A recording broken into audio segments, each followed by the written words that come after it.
on the world. Standing up tall, we gotta make it our own. No waiting around. Winners would never look down. No one can stop us, we got it. The future is right in our hands. Give it 100%. We gonna take on the world. Yeah, we gotta move. Speaking the truth. Yeah, paying our dues. We making the news. Yeah, we hitting the roof. No, we don't wanna lose. Climbing and shaking the walls. We gotta break all the rules.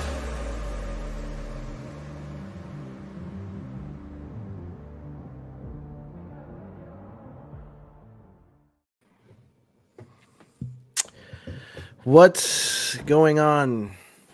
What's up? It's a Jags. double shot Thursday. The Jaguar came to you live on Tuesday. Now we're here on Thursday. My man Matt Grieve back in the studio. What's up, man? Yeah, sorry, I'm not as enthusiastic as I should be. I'm still taking it's it till I Thursday, make and it yet over I'm here, still man. reeling from that debacle that happened on Sunday. Yeah, I've had a little more time to sort of tweet through it, as they say on the interwebs. But yeah, it was is what the French call not fun, right? Not very fun. And I was there in person, and it sucked even harder. Yeah, I'm sure I've got some questions about that, but I guess we'll just dive right in, guys. Let's just get this depression over with and embrace it and let it just eat our souls away for a few minutes, and hopefully we can dig a deep hole and throw it in there and never see it again, at least until next week. Yeah. Theo Only White once every says, 7 days do we have to experience it, right? So Theo White says, should have destroyed them, shaking my head. you ain't kidding, Theo. We should have demolished that team. It's a shame we didn't. Okay, so we'll just dive right into it. Starting with the offensive side. We're not going to go into too much just because I don't want to, just talk how horrible it was. And we'll start off right with the bat with Trevor Lawrence. Some of his stats from this past week. Where is it? Here we go. So this is Trevor Lawrence's stats against the Texans this past week. He threw the ball 47 times, completed 25. That percentage rate is horrible. Threw for 286 yards. I'd hope you would have thrown for at least double that if you're throwing the ball 47 times. 0 TDs and 2 interceptions. I mean, I'm not saying One it's of all which Trevor was Lawrence. 100%. The one in the end zone was 100% his fault. Yeah, 100%. gosh, that was so bad. Yeah, they tried. There's some people trying to give the Texans defense credit for that. On Twitter, I've seen some conversations about it. But the bottom line is it's his fault, and I blame Doug Peterson. And I don't mean to steal your thunder. Mhm. 2nd and 1, James Robinson hadn't been in the game for like 3 series. That's what he's paid to do: short yardage, pound the ball situations. Matt Briggs, you're killing me. He says Texans by 50. Be quiet, sir. Yeah, you guys probably will win your bye week by 50. So shout out to the Texans for winning their bye week. But why do you not run the ball there? And then when Trevor Lawrence rolls out, he can easily pick up the first down, and he just decides to throw. And listen, this is probably a lot of conjecture. It just felt like Trevor trying to make a big splashy play and make something happen rather than take what the defense was giving him in that scenario and a bunch of other scenarios.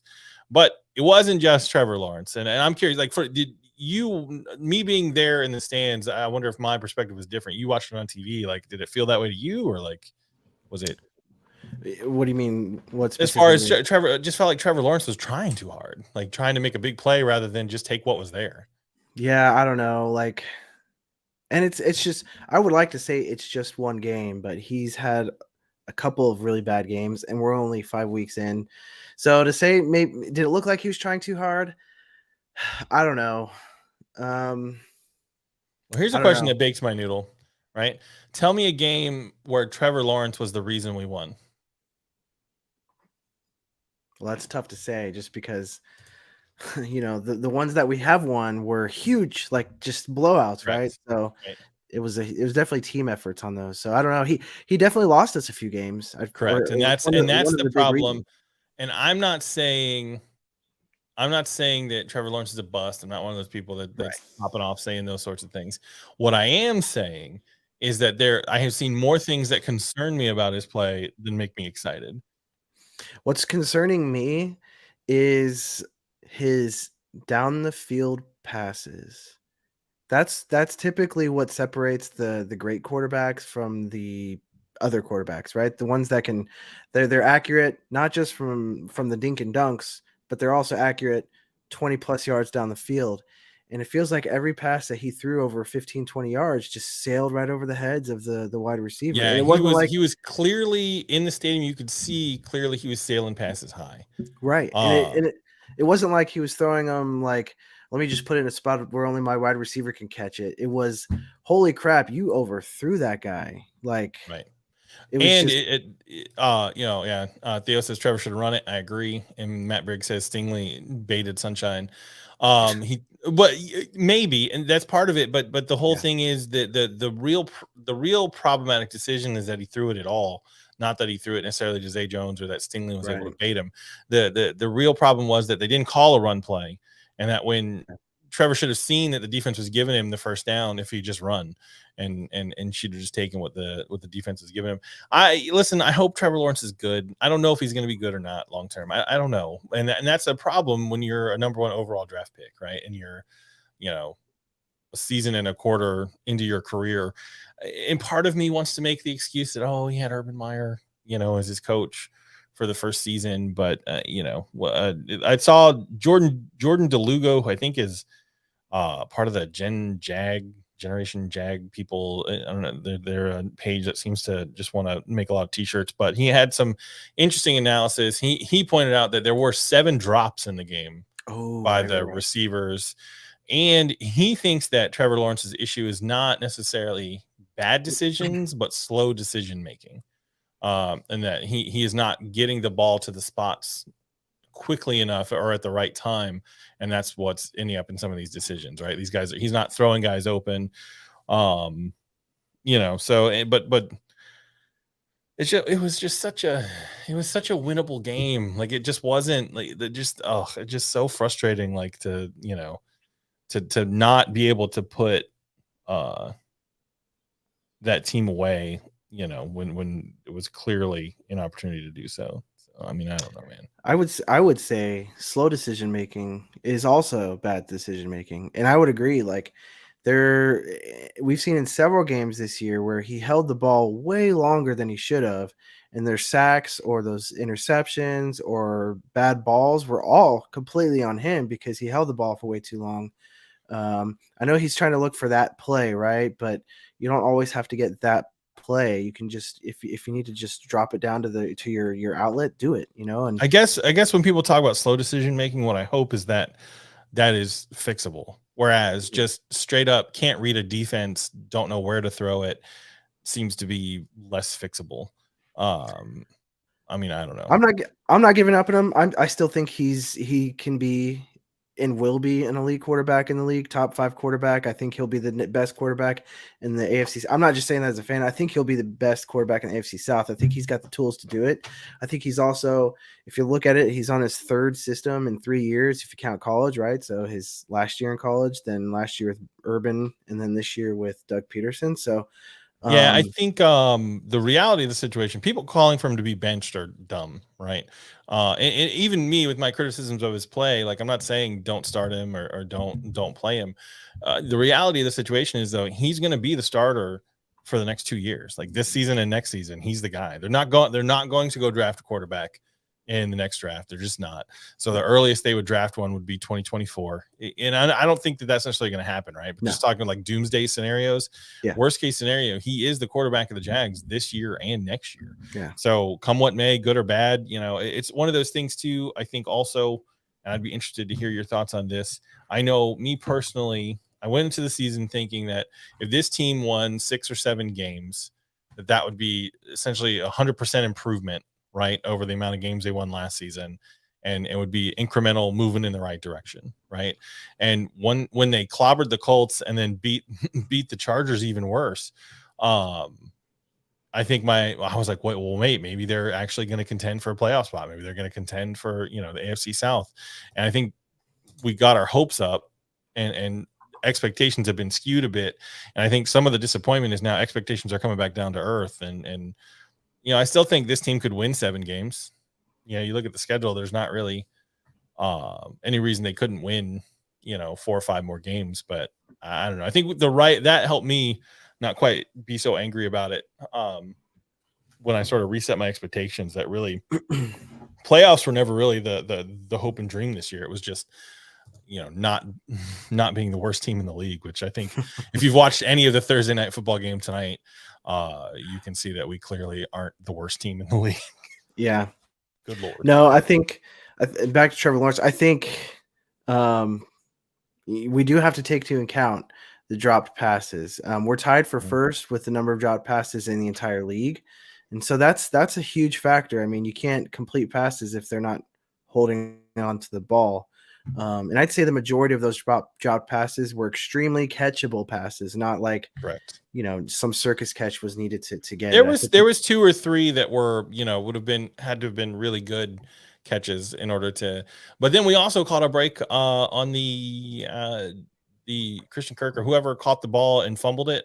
And then they called it an incomplete pass. Like that was a fumble. Like, watching it, that was in the end zone that I was closest to, that happened right in front of where I was sitting. That dude had the ball, made a football move, dropped the ball, but they called it an incomplete pass. So we got some lucky breaks. Yeah. I mean, when Trevor Lawrence is performing well, this team can be very successell. When Trevor Lawrence doesn't perform well, you saw what you saw on Sunday, and it just doesn't go well. But even with that, if they had scored 1 touchdown, if they had scored that drive, they came out at the beginning of the third quarter, if they'd gone down and scored a touchdown there, I think the whole tide of that game turns in a different direction. Yeah. And that's I guess there's no moral victories, right? Like a loss is a loss, but you just, it still doesn't feel like other years where they're just getting the brakes beat off them. Like, they haven't had a game where they have just been, sort of thumped, and I'm, if nothing else, I guess I'm a little bit thankful for that. They've not embarrassed themselves yet, in the way that, at least not the same way they used to. So it's nice to see that we're losing games. It sounds stupid, right? But it's nice that we're losing games versus not even in it, right? So like the reason the Jaguars lost this game is because the Jaguars lost it, not because the Texans just outright beat the crap out of us. Or like the first week against the Commanders, we lost that game. The Commanders didn't win it, right? So there's some silver lining on that doo-doo, right? Like, yep. Yeah, and I think that's partly the influence of the coaching staff, right? And I've listened to a handful of interviews with the players this week after practice, and that's basically what they've said. They've not faced any teams that beat them yet. They've beat themselves. So and then I know it's probably early. I don't know if you want to get to this yet, but Trayvon Walker and his bonehead idiot self, like bro, come on. Yeah, we'll get to that. Yeah. But staying with the offense, one of the other players I want to touch on was ETN. His breakout game, that was so much fun to watch. Now I don't know if that's just an anomaly and because players will have their breakout games, but I think the game plan for him was great. The way that they utilized him was great. Well, they stopped utilizing him, though, is the problem, man. They stopped. Right. He was doing great, and then it's just like, oh, okay, let's not give him the ball anymore. Yeah. It just I don't which get seems it, to be which almost seems to be a theme. It's like, oh, our ground game's working, whether it's with Robinson or ETN. Let's just throw the ball 30 Well, more Peterson times. talked about it in his press conference either today or yesterday. He said he's a firm believer that you pass to score points and you run to close out a victory and win a game. And so, I guess I don't know. So I guess he thought he had to go into passing mode, but then he said in the same press conference that, looking back, he probably should have called more run plays. And I think, right. But I heard one of the commentators say that Doug Peterson is not going to be one of those guys who's like, all right, we need to have a 60-40 run pass offense or whatever. He's just, what does this play in front of us dictate? It's not, okay, we're at, they're not doing like a pitch count, with the running I hear back you, and I don't necessarily want that, but when you have something that's working against your opponent and they can't stop it, why would you go away from it? Right. Because they No, for sure. clearly, when they were getting the ball to ETN, especially when they got it to him with a little bit of space, the Texans had no answer for him. They had zero, just like the Jags had when Dameon Pierce got going. Once the defense got worn out, they had no answer for Dameon Pierce. Yeah. And that's what's puzzling to me is that, I get that they want structure and they want to do things with the system that they use, but you also have to be flexible enough to understand what actually is effective against the guys that are in front of you, especially when Trevor Lawrence is having the day that he's having. The more you can get him dumping the ball off to his running backs in space and let them go do some work and wear that other defense out, like the better. Right. I don't know. We'll see. Like, we'll see what happens against the Colts, but it just was, like I said, it just was frustrating all around. Yeah. And, kind of alluding back to those deep passes that Trevor kept on missing. Like, I know you want to see those big plays, but, Tom Brady, what he's known as considered by most as the GOAT. But is he known for these bombs that he throws? No, the dude checks down. The dude just drops it within a couple yards in front of him and lets his playmakers make the plays, right? Now, when it's a smart decision, he can drop a dime. He used to do that with Randy Moss all the time. Right, yeah. But he's not going to force a ball into a window, right, for the most part that he doesn't need to. And that's what it felt like Trevor was doing, at least. And especially you kind of alluded to it, like your game isn't going very well. Like, it's not going very good. So why don't let's go back to especially our wins. Like, most of the wins this year, it was an easy, very simple game plan for Trevor Lawrence. They weren't super long balls. They were snap the ball, get out of his hands as fast as you can, let your playmakers make the plays, which I think we could have done against the Texans. But hey, it's a new season with a new regime. Maybe they're trying to feel things out, see what works. We've got a couple good wins, but that doesn't necessarily mean it'll work every week. So I'm going to give them the benefit of the doubt. They're getting paid millions to make the decisions, but these stats with Travis Etienne, I thought they were great. 71 yards on 10 carries. It's 7 yards a clip. I'll take that all day. Yep. And he had 43 yards on reception. So the guy eclipsed over 100 yards, which was awesome. So I'm hoping to see more of that, but between him and Robinson, I'd rather see Robinson run it more. But you want to see both of them getting touches with the ball. Well, somebody put a stat out on Twitter, and I didn't verify it, but I'm pretty sure it's accurate. I looked a little bit, but I didn't have time to fully verify it. In the the 2 games that the Jags have won, James Robinson touched the ball at least 17 times. Oh, right, yeah. And in the 3 games where we have lost, he touched the ball much less. Right. And now correlation doesn't always equal causation, right? But it makes you wonder if a little bit more running the ball and being committed to that, especially in a game where at no point were we down by like 2 scores. Not at all. Right. So there was no need to try to get, until the end when they did score that touchdown and we needed a touchdown to pull back to tie the game.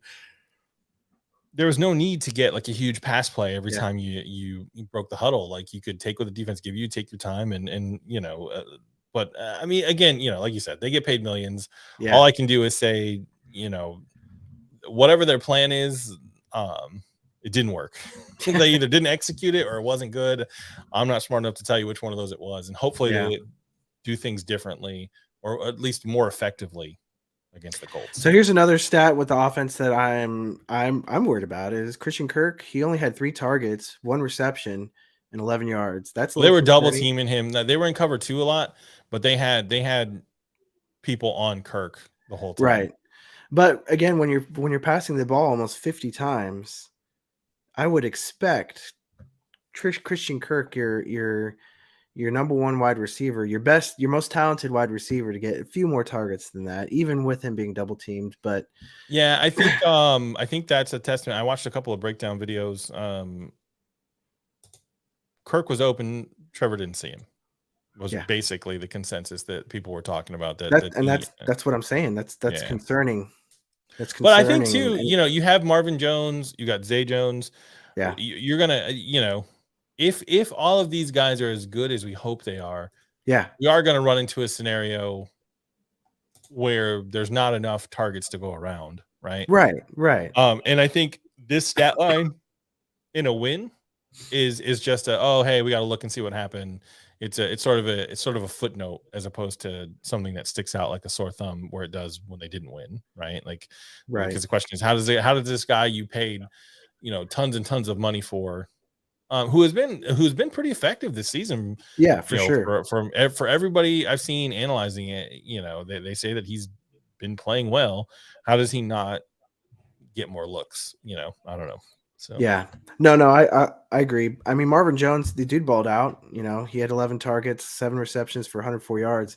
I'll take that. Evan Ingram, and I'll scream I've talked about every week. I am so glad we picked up Ingram. Although our last legitimate tight end, Mercedes Lewis, I don't know if you saw, but he caught a touchdown in the Packers game this past week. Wild. It's And wild. it was that actually he's his still first playing. touchdown, I think.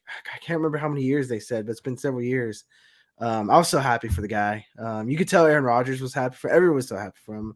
But I'm so glad that we have Evan Ingram. The guy he's talented. He catches the ball. I mean, he had 69 yards off of 6 catches. It's just nice to see a pass catching tight end that's effective on the Jacksonville Jaguars. And it looks as though never had. He's one of those guys that's benefited from a fresh start, right? Like Yes. he's seems like he is doing better in a new area. Well, I mean, here's going back to Mercedes Lewis for a second. Here's a stat that'll bake your noodle. Mercedes Lewis started in the league the same year as Maurice Jones-Drew, 2006. Oh wow. They came in as rookies together. Isn't that crazy to think he's been playing that long? Like Maurice Jones-Drew's career has been over for like a while. Several years. Yeah. But Mercedes Lewis is still in the league. And I like Mercedes, but he's a 6th offensive lineman. And he can be effective in certain situations and starts catching the ball or whatever. But Mercedes is still in the league because the man is very good at pass blocking and run blocking. So but it was good to see him get a score for sure. Yeah, I was happy to see him there. But I mean, gosh, looking at his stats, Evan Ingram, I mean, last year was probably his most down year, 408 yards. I mean, that would have been starting plus tight end for the Jaguars for the past 35 years. I know we haven't been around that long, but yeah, we've never really had even anybody who's even close to a Gronk or a Travis Kelce. Right. We've never really had a guy. I mean, we had, Kyle Brady and a couple others that were good, right. But we haven't had that never legitimate, pass catching tight end that is a threat every single down. But it was nice to see Zay Jones back after missing him the week before. And he didn't do a whole lot, didn't have too many splash plays, but it's nice because you don't want the injury bug to become a concern, right? Even if he wasn't super effective, he was out there, right? They say the best ability is availability, and I'll take that. So before we move on from the offense, do you have any other tidbits you want to say about the offense? Or not really. They just got it. They got to be more effective, and hopefully. Our O line that kind of sucks. Oh yeah, we had Speaking the injury to. Speaking of injury bug, I guess. But I'm not too upset about our O line. I think any of the mishaps overall. It didn't feel like after the injury, it didn't feel like they missed a beat though. It didn't stick out to me because I don't know. The O line really, to me, didn't look that concerning. Houston got a little bit of pressure on Lawrence here and there, but they weren't. There weren't any jailbreak scenarios, and Houston's defense is kind of like the Jags. They've got a lot of young players, hungry players that are effective, and but they were playing a cover 2, which isn't necessarily a very blitz happy package that they run. But I don't know. They just got it. They got to be better. Hopefully, they will be on Sunday. Yeah, I'm not too bummed that that we lost anybody on the offensive line, because I think again most of our mistakes are just from Trevor Lawrence's lack of getting the ball out when he needs to, whether that's holding it too long or if he's just missing the receiver by a step or something like that. So so our defense, you can't be too mad when you hold another NFL team to 13 points.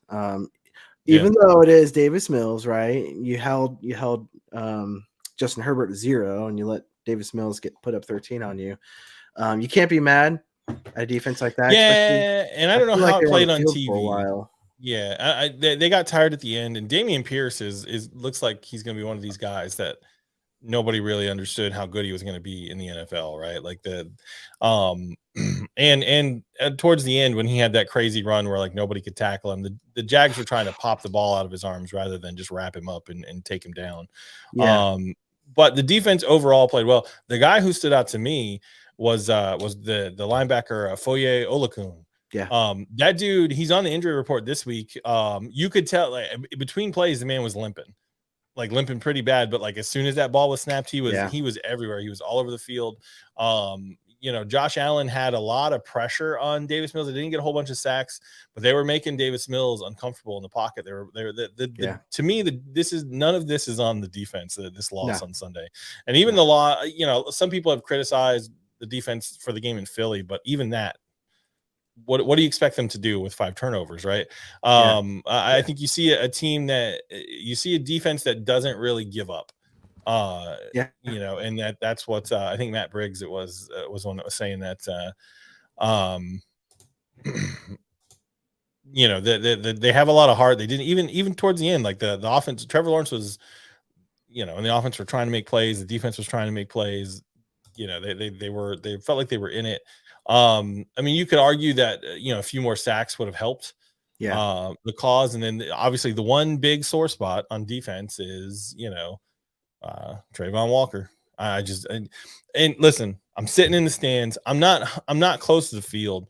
Like I'm in the 200 sections of the lower bowl, right? Like I could hear the whistle. And they were on the other end of the field. I heard the refs blow the whistle, and I had time to like look over at somebody who was sitting next to me, and then look back, and then see Trayvon Walker throw, Davis Mills to the ground. So you can't, you and I have talked before. He's a number 1 pick. He has to do better. You have to control what that was. I think, and this is complete conjecture on my part, was frustration. Because he's the sort of player that he doesn't want to lose, right? Like the whole defense, they're playing their butts off out there, and it just looked like a moment of frustration. He finally got to the quarterback, and he just didn't think about what he was doing, and of course they're going to call that flag all day, every day. That they see it, you just can't, you can't toss the guy like that. I think if it had been during a play, I think the real reason they threw the flag there, the main reason was because it was after the whistle. Just clearly 100% after the whistle. But for me, the defense, I don't know. They looked good. They were lively. They were flying around. They were hitting guys. They weren't, they gave up some big plays here and there in the pass game, and then obviously in the run game towards the end. But I don't know, man. The defense to me didn't feel like the problem. No, and I'm looking at the stats here. There's not a whole lot to say about the defense except for the giant glaring mistake, which helped them sustain their drive, which led to their game-sealing touchdown. Or was it a field goal? I know it was on that same drive. The Texans ended up scoring. Yeah, they scored a touchdown. So that's huge, right? But I think it's just the one huge mistake I think the defense made. Pierce ran on us pretty good. But they still only rushed for a total of 160. But going into that game, but think about even after the Eagles game, Matt, if I said to you that against the Texans, we were only going to allow them to score 13 points, and had you bet $100 on who would win that game, you would not have bet that Houston would win. All day. Because even when the offense hasn't played well, they scored points. Yeah. Right. Like even in the Washington game, they scored, 20 whatever points.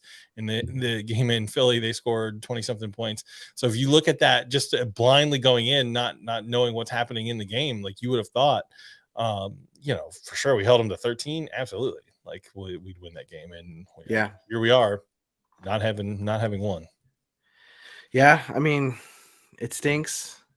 But like you said, we can't really hang it on our, you can't throw them like a rag doll. I think that play on the TV, at least, because they played it 100,000 times, fast motion, slow motion, medium motion. Mm-hmm. You really got to see, dude, this guy is huge. He looks bad in person. Yeah, he looks huge. He looks huge out there too, but that play looked worse the way he threw Davis Mills around. It looked worse in person than it did on TV. Yeah. But you got to like really see his stature, like as they Yeah, were he's a big like, dude. we're gonna look at you and we're gonna watch you throw this guy like a rag doll, like Theo says, and Yeah. oh holy crap, this guy is physical specimen. If he can put it all together, I do think that Trayvon Walker has a lot of potential to be a Oh player that yeah. makes a huge I impact have in the league. I don't think he's gonna be a bust. I think he's gonna have a good career. But like I've said all year, man, I'd still, if draft were today, I and the Jags let me pick, I'd pick Hutchinson. Yep. Again, you pick somebody who has rare and specialized abilities, not somebody who has a few solid abilities across the board. Now I want that one trick pony. That guy's going to get after the quarterback. And Yep. but Not at number one. If we were drafting at like 23rd, yeah, I'd take Trayvon Walker all day. Like, yeah, but and listen, this is another one where I'd love to be wrong. It's I nothing hope I'm personal. wrong. Like, I'm not hating on my own team No, when I say that. It's just if you look at the reality of the situation, there's cause for concern there. In the same way that people are saying there's cause for concern with Trevor. Like, he's got to play better. He's got at the end of the day, the NFL is meritocracy, and the people who play well last a long time and get paid a lot of money. People who don't. yeah, And I want him to be a dude that plays well and does well and makes a lot of money for himself and helps my team be successful. So yeah. see what I happens. hope Trevor Lawrence and both Trayvon Walker go on to be the highest paid at their respective positions of all time, right? Like I hope Walker is a first ballot Hall of Famer after sacking quarterbacks for 20 years, and Trevor Lawrence plays till he's 55 as a Jaguar and sets all sorts of records. Yep. But overall, I'd have to say I think the game, man, it sucks. I just have to, if I were to give it a grade, Bro, it's a it's an straight F. F. Man. It's an F. Straight It's an F. F. Yeah. Oh, you know what? I'll give it a D, just because the defense did. I would give the defense a B their and the part. offense like a F minus. Oh, the offense. These grades mean nothing, but Trevor Lawrence gets an F, and yeah. Anybody who dropped a pass gets an F, and I don't Yeah. have names of all the players that did, but it's just When you're 0 for 3 in the red zone, you get a whopping F. I'm sorry. Yeah. So, and again, we scored a touchdown on one of those. Yeah. And we win the game. Yeah, you're right. And as far as coaching goes and their game plan, I don't know what they're doing. I'm just thinking, they're a new regime. You got new coaches everywhere, new players everywhere. You're trying to feel things out. That maybe they thought the last time we won, that game plan isn't going to work on this next game plan. Maybe that's what it is. I don't know. I know the defensive game plans have been fantastic. They've worked. I do wonder if Trevor and his receivers connected more, if we wouldn't even care. Yeah, you're right. What the game plan was, I don't know. You're right. Well, before we move on to next week's game, I do want to do a shout out to Manscaped. Support for this show is brought to you by Manscaped. Here at the 34th minute mark, who is the best in men's below the waist grooming. Their products are precision engineered tools for your family jewels. Manscaped's Performance Package, the ultimate men's hygiene bundle. Join over 6 million men worldwide and trust Manscaped with this exclusive offer for you. That's 20% off and free worldwide shipping with the code. Do we have it? There we go. Fan Battle. Enter Fan Battle at manscaped.com and you'll get 20% off your entire order and free shipping worldwide. Thank you, Manscaped. Yep. Order some stuff from Manscaped. Save money, get free shipping. Simple as that. So, moving on to next week, we're playing the Colts. I tried to take an angle at this game, and of course, we obliterated the Colts in week 1. I could have called that. Even if we would have won that one game and lost all the others, I totally would have been. That would have made sense to me because we just beat the Colts in Jacksonville, and the Texans, as of late, just beat the Jaguars. So, but if you look at the Colts, their last few games, it's just I don't know how to call it. The Colts, they're so hard to wrap your head around if you're not like a fan that's in the weeds. They beat the Chiefs, but then and then they beat Denver also. Denver is pure garbage. But they played much better in that Kansas City game than they did against Denver. I don't know, man. I think if I hate to say it, sounds cliched and boring and monotonous, but if the offense plays better, I think we win again. Like, I just don't think if the offense has a day like they had in almost San Diego, Los Angeles against the Chargers, I don't think the Colts can hang with them. I just don't. Yeah. I think if you just simplified it, going into the game, we are the better team. 100%, we are the better team. And with that being said, we should technically win. We beat them 24-0. We shut them out. That just doesn't happen in the National Football League. But with that being said, like you said, they beat the Chiefs. But, last year we beat the Bills. And we had no reason beating the Bills. And then they went on to beat the Colts, not the Colts, the Broncos, who I think there needs to be a petition going around to revoke the Broncos' rest of their prime time slots for this year. Because I don't know, they're playing on Monday again. Like, why are they? Why? Oh. Why? Well, I mean, I get it though. If you going coming into the season, right? You look at Russell Wilson coming onto that team. They've got some defensive talent there, Right. but clearly it's not played out. But then again, who are we to judge? Because the Jaguars played as worse or as bad, if not worse, on Sunday than they did. But Theo says he doesn't think the O-line can handle the Colts O-line can handle the Jags front four. I hope that's the case. I don't know. We'll see. Because some of those guys on the O-line or the D-line for the Jags, Josh Allen is playing consistently well, it feels like, and Trayvon has had moments, but some of the other dudes, got to step it up a little bit. But I hope you're right, Theo. Yeah. The Colts, man, like you said, it's just tricky, like who are we going to see? What are we going to see is let's just here's my approach. I think we're going to win. Let's just not make this be the game that Matt Ryan figures it out. Let's not be Correct. that team that, oh man, that's the Matt Ryan we've been wanting to see all year. I guess he's finally figured it out. Let's just not do that. And I don't think that I'm not as much worried about is so much. It looks like Jonathan Taylor might play. That's what worries me, because the Jags have struggled against the run since what's his name, the D lineman Fotakasi's been out. So that's my bigger worry is Jonathan Taylor comes in and just runs all over him, and Ryan is old. They got to get after him. Yep, Theo, you're correct. Theo, thank you for being our most consistent commenter on the live streams. I think, and the Jags have, this is a weird stat. The Jags have a pretty consistent history of knocking Colts quarterbacks out and injuring them. So not that I want Matt Ryan to get injured, but I would like to see the consistent pressure that the Jags have been known to put on the Colts happen on Sunday. Hopefully no injuries, not wishing an injury on a guy, but no. Hopefully we see some pressure there. I'm more worried about the Jags offense than I am about the Jags defense, though, to be frank. After Sunday, so right now ESPN, they have this fancy little matchup predictor. Right now they have us about 60% chance of winning. We'll see. I think, let's see, the spread right now has us +2. Right. Like that. Yeah. I mean, that seems right with how well the defense has played, even given the offense, and then the two big games from the offense, that's us being favored against them. Now, this is interesting. Right. They have the over under at 42. If I were gambling man, I would bet at the under on that one. 42 total points. That's so hard to predict, though, right? Because the Jags are now all of a sudden up and down. I don't know. But if you go off of what they've done the past few weeks, and the Colts, they don't score a bunch. Yeah. So I don't know. It'll be interesting.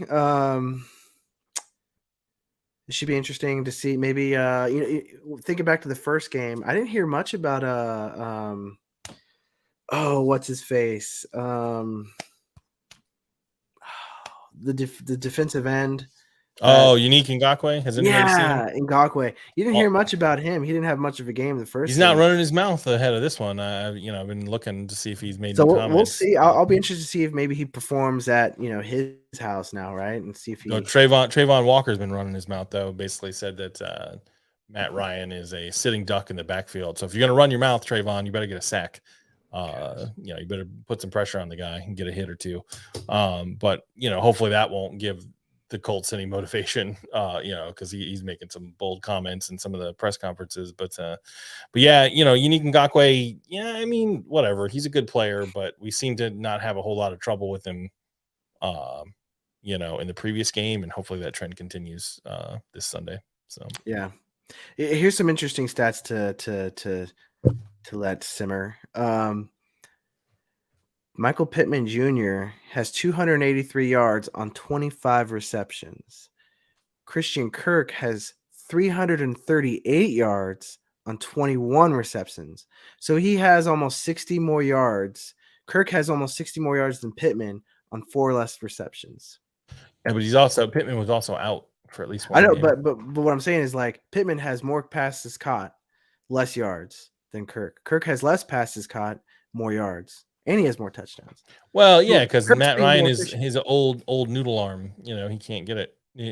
Matt Ryan has looked very not good throwing the ball intermediate or deep. Yeah. Um, Wow. It's like whenever Manning, gosh, when he went down, he went down hard, right? Like Yeah. his productivity level, like when he won the Super Bowl with the Broncos, he didn't win it at all. That was the defense. Well, but the thing about Peyton Manning is he was smart enough to know his limits at that point, right? Right. So he stopped making dumb throws. Right. So yeah, hopefully Matt Ryan is not that smart on Sunday. Matt Ryan, throw the ball, sling it, man. Just throw it, make all the dumb decisions you want on Sunday, buddy. We support you. And just looking at the injury report, I know it's only Thursday, so this can change. But right now, Fatu Kasi's questionable. Ben Barch is out. Devon Hamilton's questionable. Lucan's questionable. And Zay Jones is questionable. That kind of stinks. And then for the Colts, Tony Brown's questionable. Eric Johnson, Jonathan Taylor's questionable. Shaq Leonard and Naheem Hines is questionable. So, Shaq Leonard. Yeah, some of those Jonathan guys for the Taylor, Colts are in the concussion protocol, so you got who to is? wonder if they're going to be. I know Leonard is in the concussion protocol, and Oh, is he? Hines might be in the concussion protocol. I could be wrong about Hines, but I know Leonard's in the concussion protocol. And now that all of a sudden the NFL is pretending like it cares about players with concussions, that might benefit Jacksonville because they may not let them play. So Let me see. Yeah, Hines is concussion. Leonard is concussion. yeah. Shaq didn't play today, and Hines was limited, but he's not somebody who I'm worried about. Yeah, I'm not worried. Leonard being out is much more of a benefit to us than Hines Right. not playing. Let me see the Jags real quick. Ankle for Zay Jones. He was limited. I think we'll still see him out there. Yeah, what worries me more everyone. is Fotokasi and Olakun for the defense. Hopefully at least Olakun will play if Fotokasi, can't go. Fotokasi, who knew that guy was going to be such a huge benefit to the team, I had seen somewhere before the season started, all these podcasts and radio stations, they were talking about underrated potential breakout players, and someone had mentioned his name. So yeah, I'll be honest. I mean, I knew he played for the Jets or something, didn't he? Like I'd heard his name before, but I wasn't super familiar with him. And when they signed him, I was like, oh, I hope he's good, but I didn't know much about him. So I've been pleasantly surprised. But he was one of the dudes when I had the chance to go to training camp. And you could tell he was trying to help everybody else understand what's happening. He and Josh Allen were absolutely, pouring what knowledge they have into the other players to try to get everybody, up to speed and on the same level. So it was good to see. Well, cool. We're hitting the 45-minute mark, so I think I don't know if you have anything else, but did you do score predictions? I think 21-10 Jags. All right. Man, you're giving them a benefit of the doubt. I'll say 15-12. All right, I like it. With Yeah, heavy on the field goals for the Jags. Hey, I'll just win. That's all I care about. Just win, somehow, baby, win, right? Jaguars, please do it. Yeah. Let's see. And just to remind everybody, a shout out to Manscaped. They are a wonderful supporter of the show and what we do. Use our code FANBATTLE when you're checking out, and you'll get your 20% off and free shipping. You can also find us on the interwebs. down below. You can find me at Matthew G Sports on Twitter. And Josh, where can we find you at? Yeah, my Twitter handle is Josh Gives Up. I'm also Facebook, all sorts of other places. So you'll see me out and about. Awesome. Well, if that's it, guys, I really appreciate everybody hanging out with us. We will see you next week, hopefully in a much chirpier mood. I think we will. Go Jags. Go Jags.